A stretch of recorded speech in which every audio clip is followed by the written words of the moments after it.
It is a distinct pleasure to speak for all of us in welcoming to Yale, to New Haven, and to the Betty Macmillan Center for International and Area Studies, His Excellency Pierre Vimont, the Ambassador of France to the United States.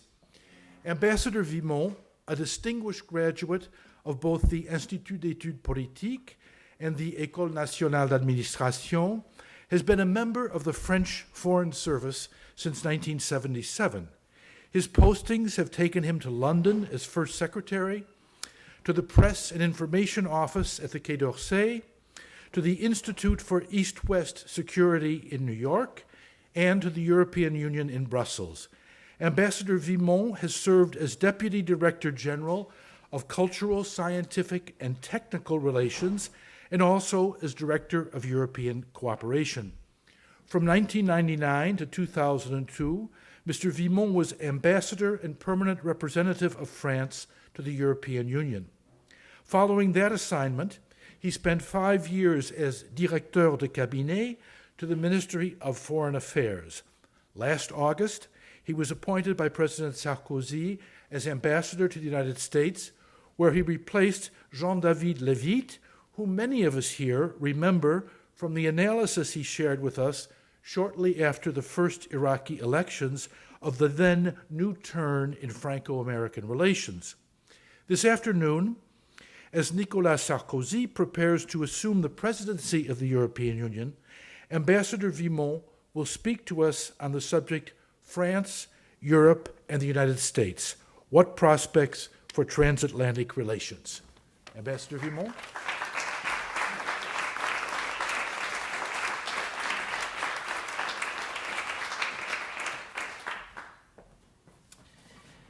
Thank you very much for your kind words, and I apologize for the alarm sounding, but in fact it has been following me since I arrived in Yale. I suppose somebody is trying to prevent me from speaking, and maybe he's right. Let me tell you how pleased and honored I am to be with all of you this afternoon. To give you some brief remarks about France, Europe, and the United States, and what prospects can we expect in that relationship, but also, if you wish, to answer your questions afterwards, if we have some time, and I hope we will have some, so I won't be too long in what I think should be considered as introductory remarks, so to allow you to give your thoughts or to ask questions if you want afterwards. I will briefly go through 3 or 4 observations because I think this is maybe the better way to pinpoint a few observations so that it allows you to know exactly where we are at the moment. In fact, and very kindly so, the former speaker talked about Jean-David Levitte, who is a close friend of mine and in fact was somewhat instrumental in my coming here after he went back to Paris. Jean-David Levitte went through a difficult time because the relations between our two countries at that time were going through a difficult period because of our differences of view on the Iraqi intervention. I happen to be a very happy ambassador. I come here at a time when undoubtedly the relationship and the friendship between our two countries has been improving tremendously in the last 12 months. And I think this is due to one major factor. We all know it is the election of President Nicolas Sarkozy. President Nicolas Sarkozy stated as soon as he was elected, but he had even stated that previously during his campaign, that he wanted to change the mood of the relationship between our two countries and that he definitely want to go back to the true, constructive, and positive partnership that we had between our two countries. And in fact, what is important is that he not only said that during the campaign, first of all, and that did not prevent him from being elected, which tells you a lot about, I would say, the friendship, the true friendship between our two countries, because a lot of political analysts went on saying, as he was stating that during his campaign, that that was the best recipe for disaster and electoral defeat. And in fact, Nicolas Sarkozy stood to his point, kept on with his course, and managed to get elected by a clear-cut majority. and a clear-cut turnout of French voters, as we had more than 75% of the French voter who went to vote and cast their ballots in the 2 rounds of our presidential election last year. So it was important, and it tells a lot about the friendship about our 2 countries. But what was more important is that Nicolas Sarkozy stated that position as soon as he was elected. In fact, on the night of his election, among the few priorities he set up immediately on that night was the need to repair the relationship between France and the United States and to launch a new momentum in that relationship. And also, he talked about Europe and the need for France to be back in the mainstream of the European construction. And I'll come back to that in a few seconds. But therefore, Nicolas Sarkozy, stated very clearly that he wanted to push the relationship between our 2 countries ahead. And in fact, what is interesting is that he did that immediately with a few initiatives he took very briefly, and to show really what he meant by revamping or giving a new momentum to the relation and the partnership between our 2 countries. First of all, Afghanistan. On this issue, very briefly, and after a few months, Nicolas Sarkozy said publicly that he thought it was necessary to increase the French military contribution to Afghanistan because we were there for a long time. We know that this is a long-term issue that we have to face, a terrible challenge to all the members of the NATO coalition. And it was in no way should we try to leave Afghanistan because it would be a test of the success or the failure of NATO. So therefore we had to be there. France was ready to take up its responsibilities there and to send more troops. But at the same time, he said also that we should be very careful in trying to redefine the kind of global strategy we have in Afghanistan, and that in Afghanistan it was not only a question of pouring more soldiers into that country, but it was also, and maybe foremost, defining the kind of relationship we want to have with President Karzai and the leadership there, how to work with them and the different tribal areas and the different tribal leaders in Afghanistan, what kind of public assistance we managed to bring to the Afghan economy and to the Afghan social life, what kind of relationship also we try to define with Pakistan, the neighboring country there, which is playing also a major part in the Afghan crisis. So it was at the same time sending troops and also asking and pleading with our European partners and our NATO partners for a new definition of the kind of strategy we should have in Afghanistan. The second issue on which Nicolas Sarkozy has moved very quickly was NATO, and the idea that at the same time as we intend to enhance our European defense and to try to improve and increase our European capacities in the defense field, we were ready also to look at the implication of such European defense on NATO and on the future of NATO. And therefore this was a new change also in our policy. Mind you, you have to be aware that contrary to what is quite often said, France has been back in NATO already for many years. This is not really a secret. And contrary to what quite often is written about the relation between France and NATO, in fact, we are back again in all the ministerial meetings. All forces are participating in many of the external military operations of NATO. Just think about Kosovo, Bosnia, Afghanistan, I was talking a few minutes ago. And furthermore, we are now more or less participating in all the working groups except for 2 of them.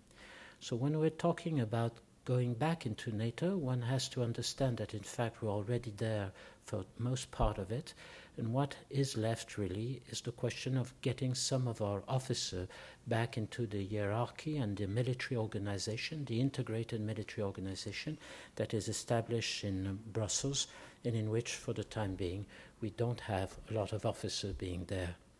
So this was also a major move that Nicolas Sarkozy has announced, and we are ready to go on and to go into that direction. But we want, first of all, during the last semester, I will come back to that very briefly, we want, first of all, to discuss the whole question of European defense with our partners in the European Union, And it's only after we have made up our mind about the way to enhance that European defense that we will be ready to look at the implications for NATO. And the third example of what Nicolas Sarkozy has done as soon as he arrived is, for instance, Iran. With regard to Iran and the nuclear issues surrounding that country, Nicolas Sarkozy has taken a very firm position. We had already a strong position before he was elected, but he has, to a large degree, enhanced it and confirmed it and put as much pressure as possible on the Tehran regime. France has been in the leading seat in order to improve the sanctions, the economic and financial sanctions against Iran. We were part of the third resolution that was recently adopted in the Security Council in the United Nations. And France there has played a major role in trying to get an agreement between all the different parties, the 15 members of the Security Council. At the same time, and there you will see also this traditional balance that France tries to get whenever it looks at some of those complicated international issues. At the same time, we have stated that as we had a strong and major political part in trying to increase the pressure of sanctions against Iran, at the same time we wanted to be known and clearly known in Tehran that there was on the other side also interesting proposals to end that uneasiness and that tension that we have with Iran. This is the famous stick and carrot approach. We have a stick on one side, but we also have a carrot, and we tend sometimes to forget that the carrot is there. And even the Iranian public opinion is sometimes unaware of the existence of that carrot. And we think it is very important to remind them about that. So we have also there played a major part in trying to improve the package of proposals we have put forward towards the Iranians. And recently we have managed to get an agreement among the 6 major countries that are dealing with this issue. And our intention is to try to push forward that idea and those proposals towards the Iranian public opinion so that they understand that if they would be ready to suspend their present nuclear enrichment process, which is what the international community has been asking now for more than 2 years, if Tehran accepts to suspend for the time being its enrichment process, then there is a lot of possible interesting initiatives to take with them with regard to civilian nuclear energy, with regard to new technologies being offered to the Iranians, with the possibility of a strategic dialogue with Iran and the other countries in the area. In other words, to allow Iran to play its part in the region and to have a real political influence, but a real political positive influence, and not the kind of influence they're trying to have at the moment, which is a rather negative one. So those are some of the initiatives Nicolas Sarkozy has set forth as soon as he arrived, and we were a clear testimony to the way he wanted to improve the relationship between our 2 countries. And I must say that since he arrived 1 year ago in power in France, the atmosphere of the relationship between our 2 countries has undoubtedly improved. And even if we may have differences here and there is one clear conclusion that we can set and we can say now, is that now that our European partners understand better that France is ready to have an improved relationship with the United States, now every time France may come with a new idea inside the European Union, and you know that France relishes sending new ideas to its partner, they won't think immediately that it is another trick by the French to try to get rid of the Americans. And I think this is something rather interesting in order to improve and to improve the kind of relations we're going to have with our European partners. 4, and this is, I think, the second observation I wanted to take, Europe is, I would say, the second international priority that our president has set up very clearly when he was elected. Just to remind you where we were on the night of his election in May 2007. In fact, Europe was blocked for the last 2 years since May 2005 because of 2 referendums that took place in France and in the Netherlands, 2 referendums during which the voters from France and from Netherlands had refused to adopt the draft constitutional treaty that had been prepared for the last 3 or 4 years by the European Convention. And in fact, with this negative vote, nothing really happened in Europe in the last 2 years. Everybody was waiting for France to come out with a new initiative, a new idea, in order to get out of the stalemate where we were. And in fact, it was obvious that nothing would happen until a new president was elected. We had to wait for that presidential election. What has been very interesting is that Nicolas Sarkozy, as soon as he was elected, gave 2 signals and 2 clear messages to his European counterparts that allowed for all of us to get out of the situation where we were and to get quickly the adoption of this treaty, even if we have changed the form.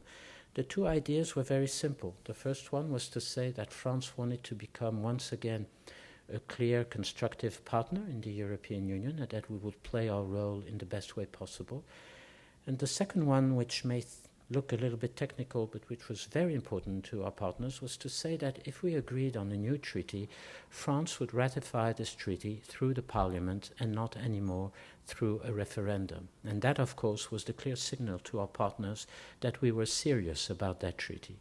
Because to get back into a new negotiation on that treaty without being sure that France this time would ratify that treaty was for many of our partners a clear political obstacle, and this obstacle could not be surpassed if we didn't give a clear signal that we would find the right way to proceed so as to guarantee that France this time was serious, and if we got an agreement on that new draft treaty, France would ratify it without any problem. So once those 2 signals were sent to our partners, we were able to go ahead rather quickly. We got a new treaty before the end of the year and got it signed in December at the European Council in December in Lisbon. And since then, since the beginning of 2008, this year, every of the 27 countries is in the present process of ratifying this treaty. We all hope that it will be done by the end of the year. We have only, I would say, one uncertainty. It could be Ireland. Ireland will have to ratify the treaty through a referendum, and the real problem in Ireland is that nobody is really interested at the moment in that referendum. You seem to have more than 50% of the population of the voters who don't intend to go to the polls, and therefore the result could be really uncertain, and we have to be careful about that. But apart from Ireland, all the other countries are going ahead. More than half, I think, today of the member states have ratified, and we are now facing a new situation if we manage by the end of the year to get a total ratification by all the member states. My third observation about Europe will be that precisely where are we heading for now with Europe as we go ahead, and as France, as it was reminded a few seconds ago, is going to chair the European Union from the 1st of July right up to the end of the year.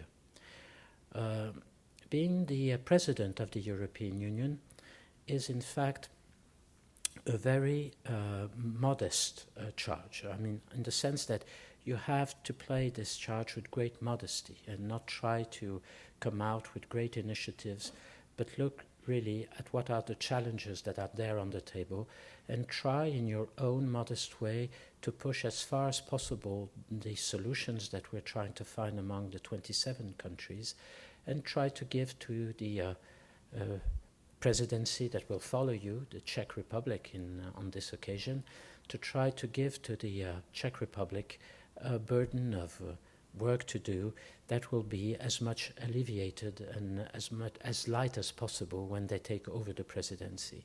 If you do that, you are a good presidency. If you give to the future presidency more problems than you had when you arrived, something has gone wrong. Now, what are the kind of challenges we are facing? There are many, but let me just set up 4 main challenges so that you understand. The first one has to do with the demography of Europe. We are at the moment, the 27 countries, something around 490 million population. If we go along with the present birth rate, in 25, 30 years from now, we will be less than that. We will be something like 470 million.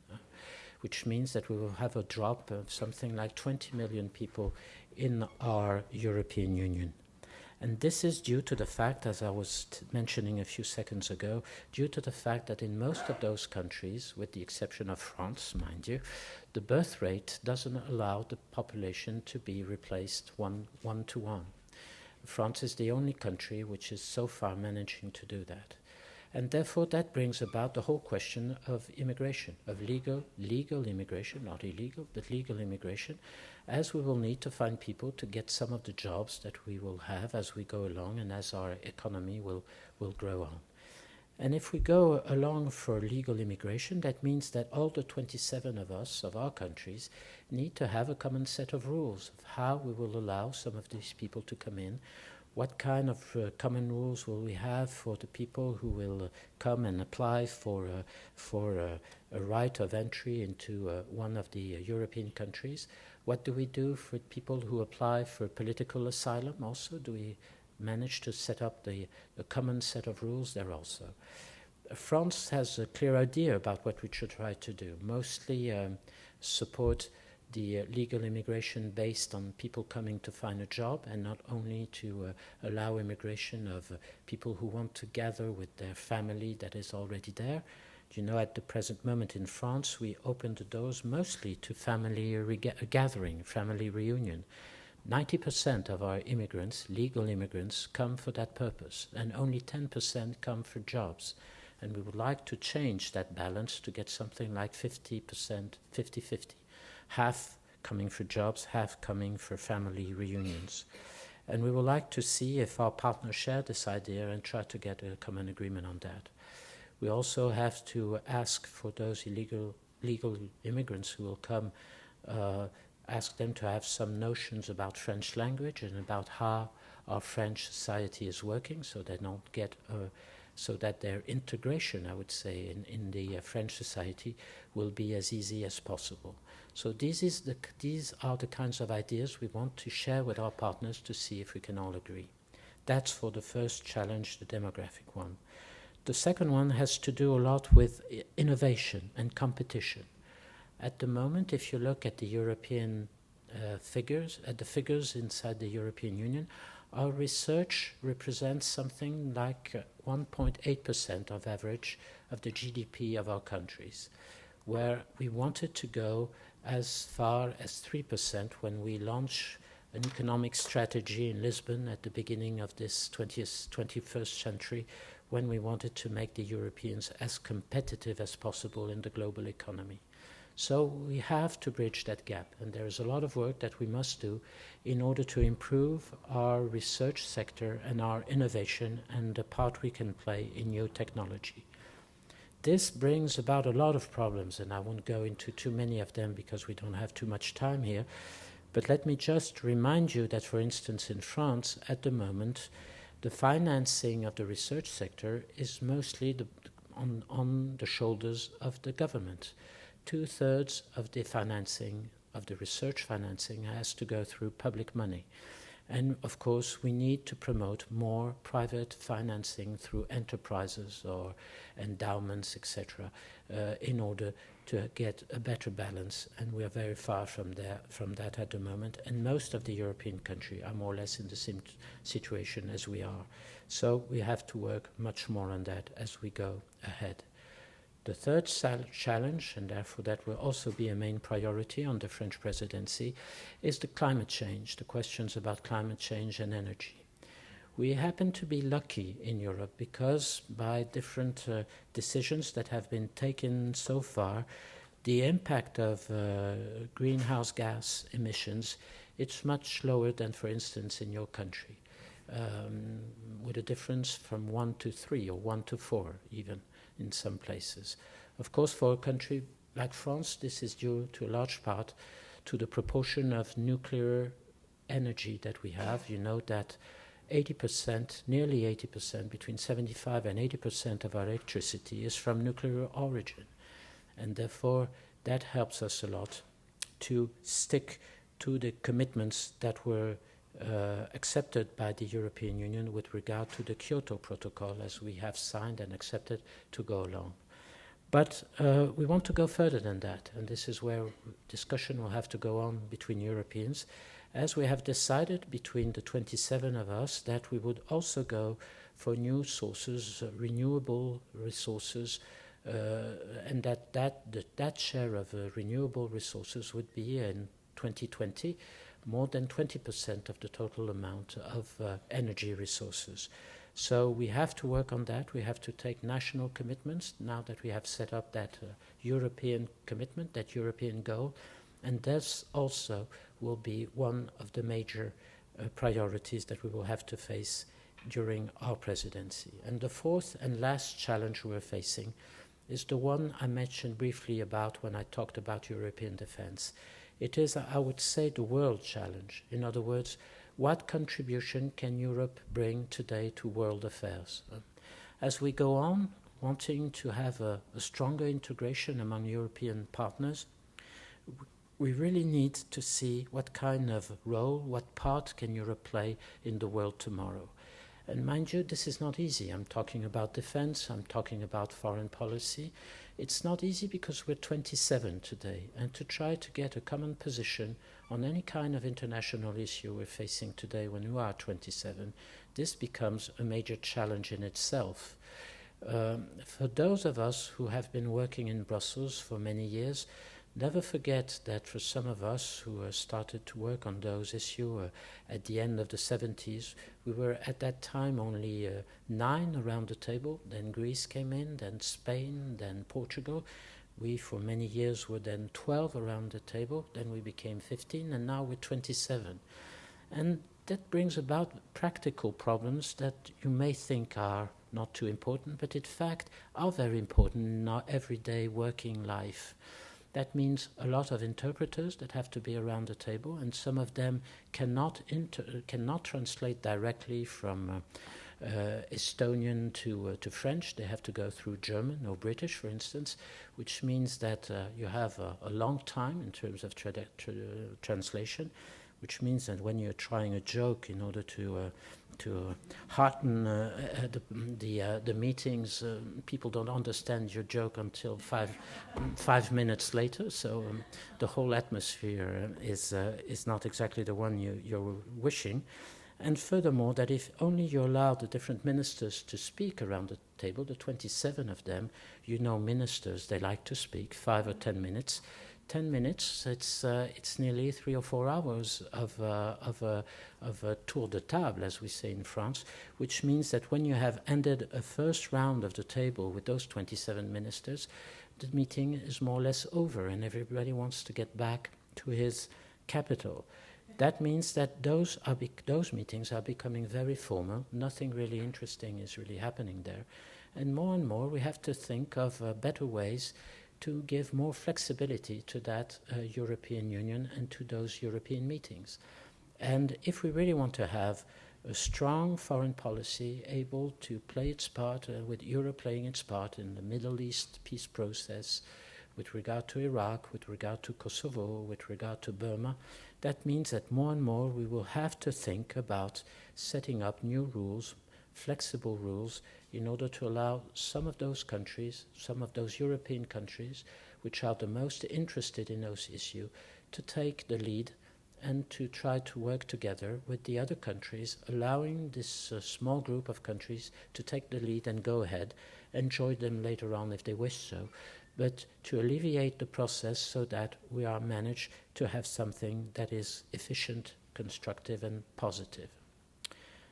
My last remark will be with regard to the United States, and of course the transatlantic relations, because at the same time as France is going to have the presidency in the next 6 months, facing those 4 challenges I spoke to you about, you're going to experience here a change of administration. A new administration is going to be whoever is elected president. It will be a new administration, and Europe, of course, will have to work with that new administration.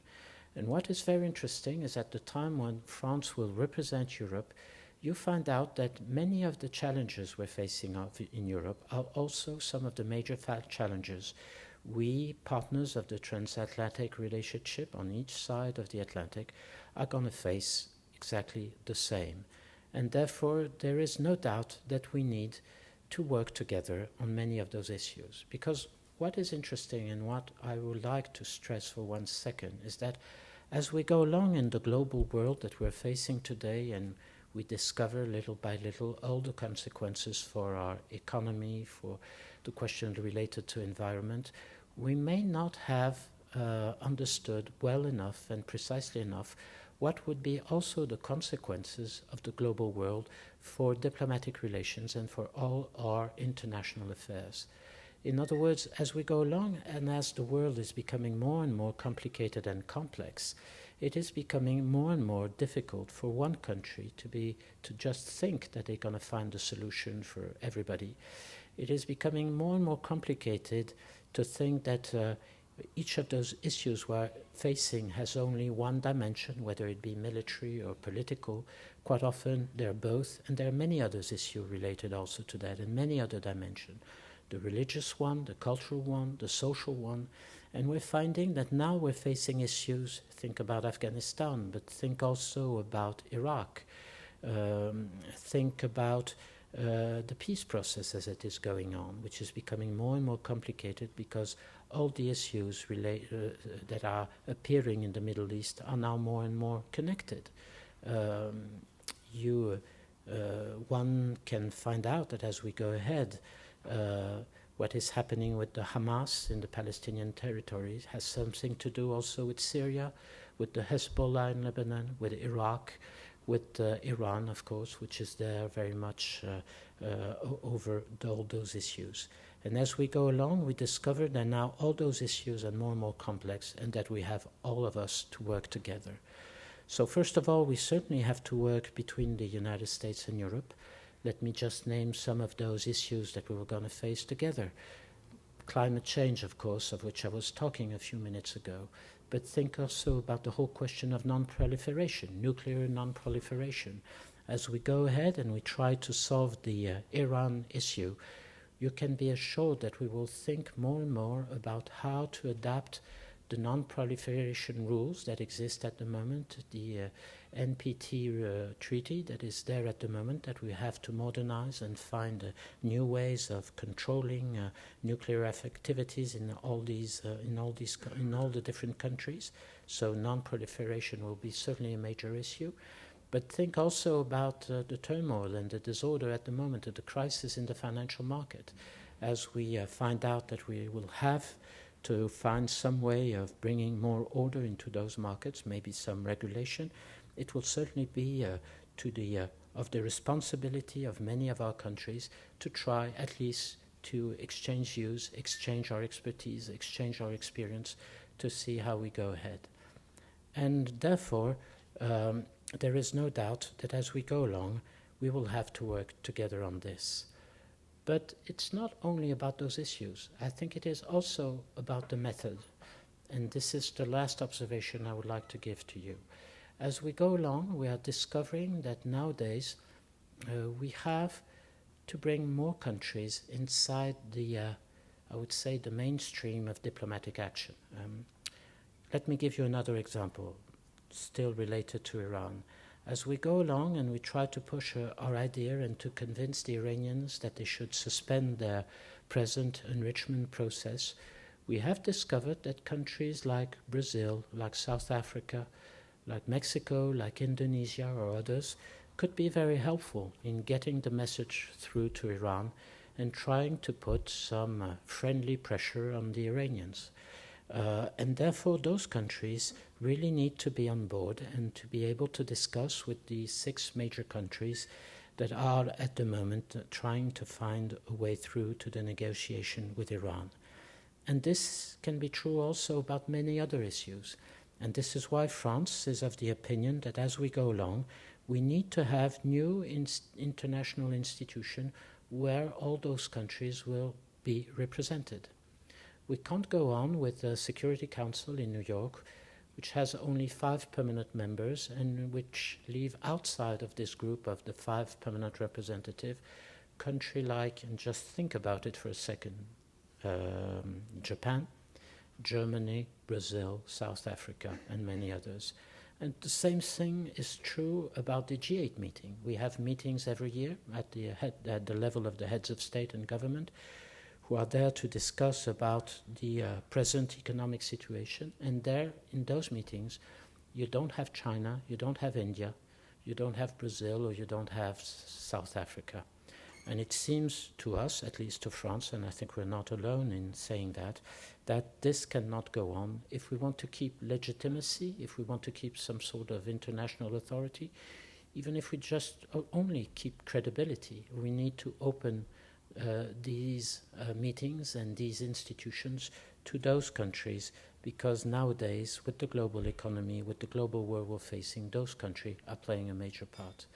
So these are some of the issues that are there on the table. Be assured that France wants to go ahead during its presidency and in its relationship with the United States. France wants to go ahead with not a theological approach anymore. Maybe that was France of a few years ago. Now we have become more pragmatic, maybe more American in that sense, and let's be happy with that. But this is certainly the way we want to approach those problems, and we want to go ahead, and we intend to be as efficient and as helpful and as constructive as possible as we go ahead. I stop there. I've been too long, and I apologize, but I'm quite ready if we have a few more minutes to answer your question, if you wish so, on any kind of issue that you would like to ask. Yes? What is the current administration's position in France on Turkey's admission into the EU? Turkey. You start very, very good question. And I must say a rather controversial one at the moment in Europe. First of all, let me remind you exactly where we are at the moment. In fact, we have all accepted, all the countries of the European Union, we have accepted to open negotiation with Turkey on the question of a future membership of Turkey, so that Turkey could become a full-fledged member of the European Union. On this question, whether we keep on with those negotiations or whether we stop them, France has accepted to go on with those negotiations. The truth is that those negotiations, like the ones we had in the past, are there for a long time. They will take maybe 6, maybe 8, maybe 10 years before we end those negotiations. You know, the purpose of those negotiations is to take up all the European regulation that exists at the moment and see how and when Turkey can take all this regulation on board. So that can take time, because with some of those regulations you are working on the freedom of religion, freedom of education, the question of the political role played by the Turkish army, etc. So those can be very, very sensitive issues. But the second point, and this is where we have some differences with some of our partners, is that France is of the opinion, for the time being at least, but as long as President Sarkozy is there, he seems to be very much of that opinion, and he made that assessment very firmly. We think that Turkey is not fit to become a full member of the European Union, for many reasons. One of them being that Turkey, in fact, is maybe more a country belonging to the Middle East than in Europe. The part of the Turkish territory inside Europe is a rather small one, and when you look at a map, you can very easily see that Turkey is mostly located in the Middle East. So we wonder whether we can say that Turkey could become a full member of the European Union without creating a precedent that some other countries would like to ask for also, and that would bring about a major problem. It is also, and it would be even more as we go ahead, a very important country in terms of the size of its population.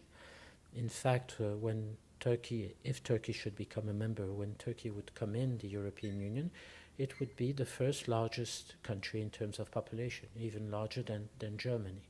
And we think that we have to think also a little bit about this, with the risk of creating maybe some instability inside the European Union. So there are other reasons above for that. One of the other reasons being that we think it is time maybe to reflect and to take some time to reflect about what should be the future of the European Union. Should we go on enlarging this union every time a new country asks for becoming a member. How far do we go? Is there any geographical limit, any geographical border to Europe? Where does Europe end and the other countries start? We have never really managed to get a clear idea about that. One of the reasons being that among the present member states we are not in agreement on that, and we don't share maybe the same ideas about that. So we think, we France, that it is better to think a little bit more about that before starting again and going ahead with enlargement. You know that at the present moment we have one clear commitment with regard to enlargement. It is towards the different countries of the Balkan area, the former countries that were part of the ex-Yugoslavia. This is where we took a commitment, so we prefer to go on with that for the time being, allow for the negotiation with Turkey to go on, and then at the end of this negotiation with Turkey, we will see where we stand, and we will look at the kind of partnership we will have with Turkey, because on this we are quite assured that we want to have a very special and narrow partnership with Turkey, but something that could be just short of a full membership. So this is where we are at the moment. Yes? Before becoming president, Nicolas Sarkozy, the president of France, when he was in Cotonou, Benin, seemed to want to change French diplomacy towards Africa. But now it looks like things are still the same. Do you think Nicolas Sarkozy is really willing to change things towards Africa?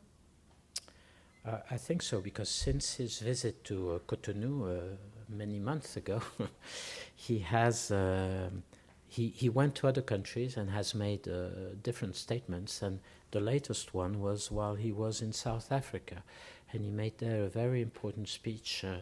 You should go on the internet and try to reach it, because you would see that there he has set up some of the new principles he would like to see in the relationship between Africa and France. And those principles are very important because they go for a clear, a new way of setting up the relationship between France and Africa in order to allow much more say to African countries, to see how we can go for a position where nowadays, with regard to African affairs, it would be for the Africans to decide what they would do and ask if they want to for France assistance, whether it be political assistance, economic assistance, development assistance, or if necessary, if they wish so, military assistance. But it is now more and more for the Africans themselves to decide what they want. And therefore we're in the process of going through all the different relationship we have with each one of those African countries, whether they be French-speaking or English-speaking or Portuguese-speaking, to see with them what kind of relationship they would like to have with France in the future.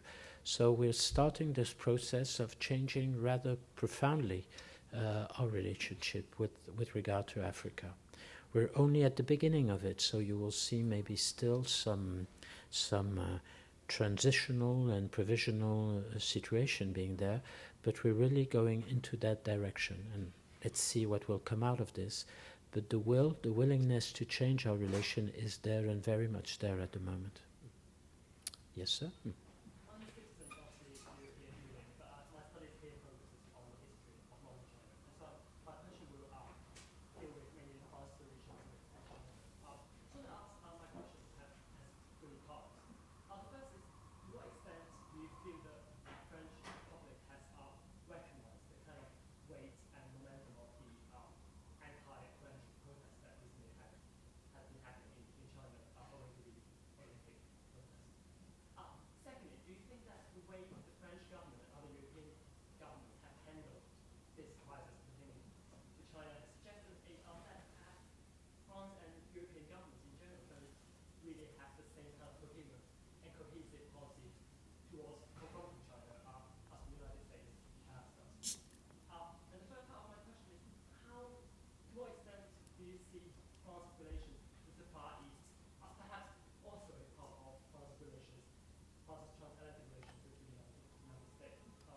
given that the current level of obsession with China and the Far East amongst United States policymakers,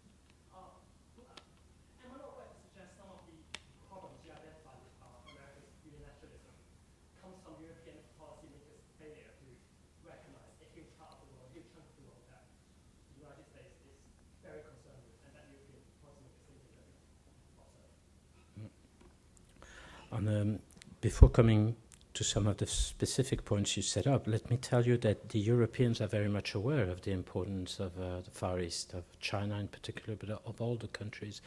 And for many years, what is quite often the problem with the Europeans, as I was saying and mentioning before, is to get a united view on what they should do. This is where it's difficult. You're trying to compare the United States with Europe, but you see, the difference is that the United States is one single sovereign country that decides on its own about what it wants to do with regard to its foreign policy.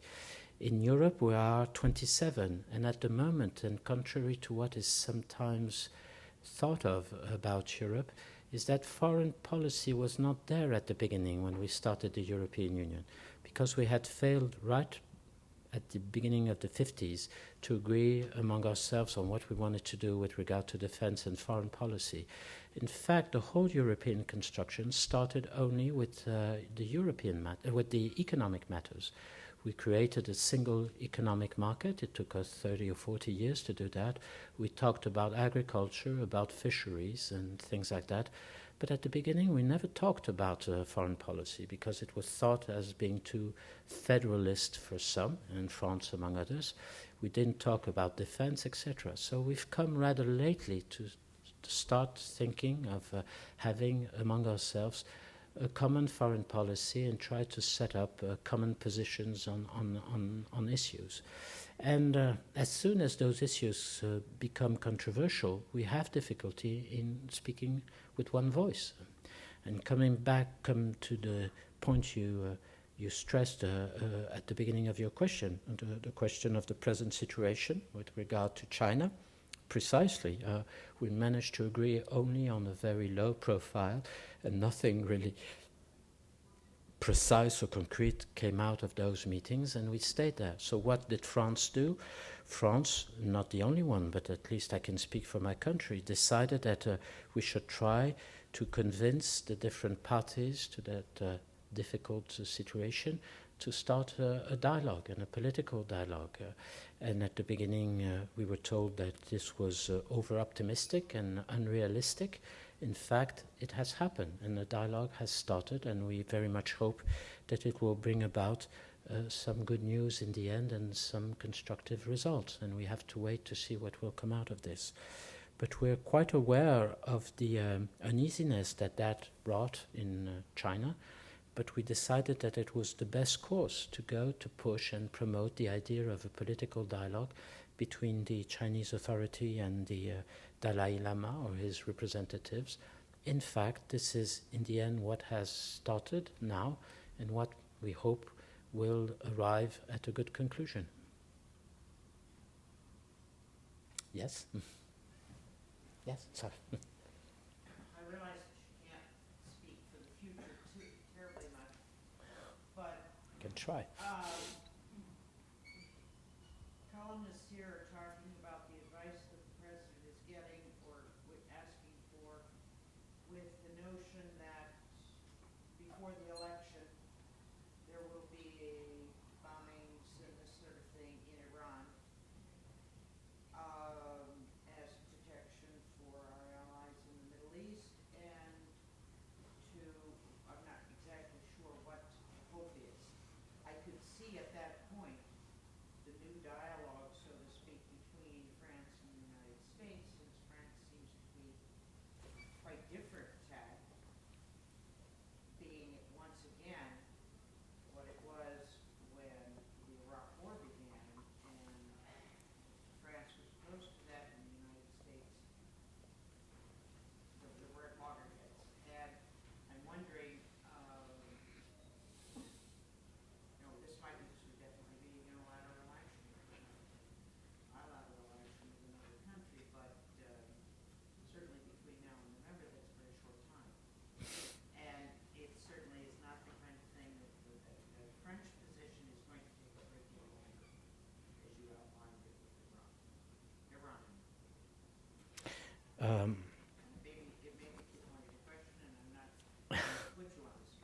No, don't worry.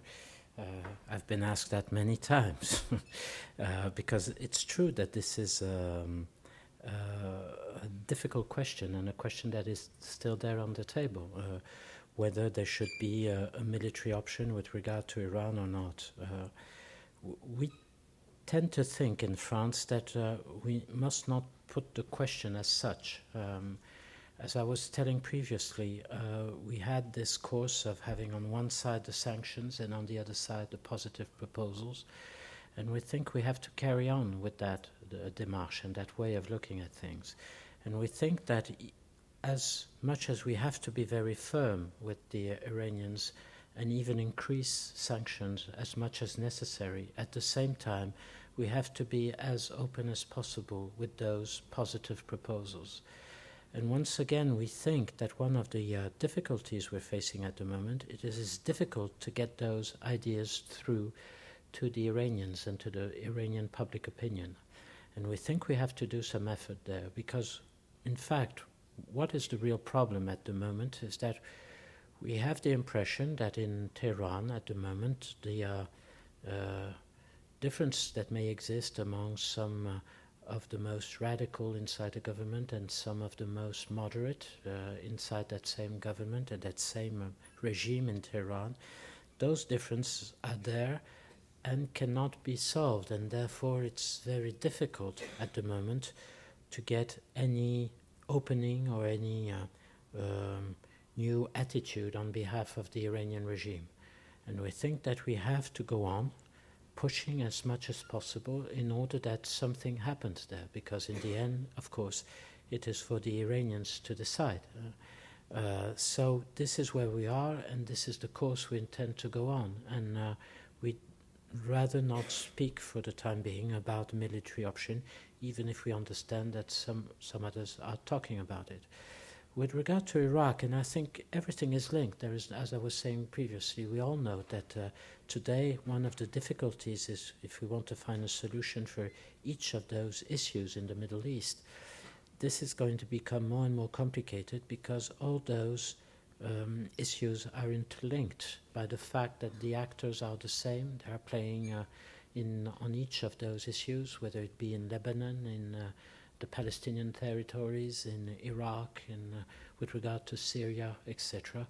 And therefore, at one point, if we want to solve one of those issues, we will have to look at the others and try to find solutions there also.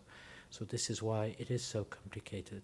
But with regard to Iraq, we haven't changed our assessment, which is that the military solution to us does not appear as the one who will solve the issue in Iraq. Where we have changed is that we think that today the international community cannot stay aside from that challenge, that by a way or another the international community, the European Union, France, the countries of the area, Saudi Arabia, Egypt, etc., we all have to look and see if by way or another we can help and bring a contribution towards what should remain the objective in Iraq, which is some sort of political dialogue and national reconciliation between the different communities there, Sunnis, Shiites, Kurds. This may take some time, so the sooner we manage to get all around the table and work together, the better. This is the French position at the moment, so it's maybe a bit different from what it was a few months ago when we preferred to stay away from all this. We are ready to bring a contribution and to play our part, but this is a political contribution and certainly not a military one. How much influence will it have on the United States, the other part? We will see. But there I can't forecast, yes. Yes, sir. Thank you very much for your points. Frankly, I was gratified to have the French-American relations back on a positive footing. I hope you, as France, will continue to stick to its principles, keep the dialogue going with the United States. Some feel that if we had listened a little better to you before going into Iraq, things might be different. Originally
Mhm. No, but you're right, and in fact, this brings us to one of the main features that France tries to push as much as possible with some of those issues. You were talking about Darfur, you were talking about Burma. It is the regional dimension quite often. In other words, for a crisis like Darfur, we have been of the thinking, very much of the opinion, that it was better for the African Union to get the responsibility for trying to find a solution there, rather than to go directly for international community.